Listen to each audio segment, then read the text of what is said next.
Hollywood girls to get upside down. Leonardo DiCaprio, Cameron Diaz, and Benicio del Toro.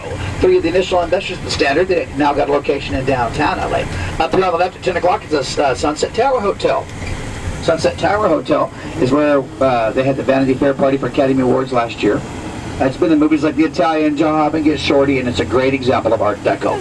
Right here on the right at 1 o'clock, the wooden building with the stagecoach on the side of it is called the Saddle Ranch Chop House. Used to be known as Thunder Roadhouse back when Peter Fonda and Dennis Hopper of Easy Rider fame owned it. They sold it after a bad fire.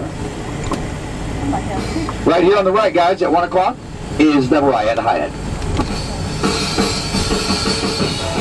This is the Hyatt Hotel. But back in the 70s, where Led Zeppelin used to ride their motorcycles down the hallway and throw beer bottles off the roof. It's where Jim Morrison from the Doors hung off the balcony by his fingertips, getting himself kicked out of the hotel, of course. And of course, they've since enclosed the balconies. Straight ahead, 1 o'clock, 2 o'clock is the Comedy Store, which happens to be the most famous comedy club in the whole world.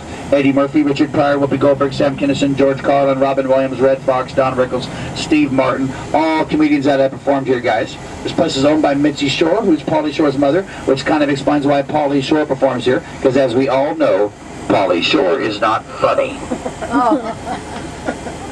Back before this was called the Comedy Store, this was called Ciro's. This was a mafioso hangout. They said the mafia used to torture people in this place, and as a result, they said the Comedy Store is actually haunted by the ghost of people that were tortured by the mob. Speaking of ghosts, over here on the left is the House of Blues, owned by that Ghostbuster himself, Dan Aykroyd. That's also where Bill Clinton played the saxophone back when he was trying to become our president, and where Phil Spector, that creepy record producer, picked up that young girl, Lana Clarkson, that he was convicted of murdering. Guys, great place to see a live rock and roll show.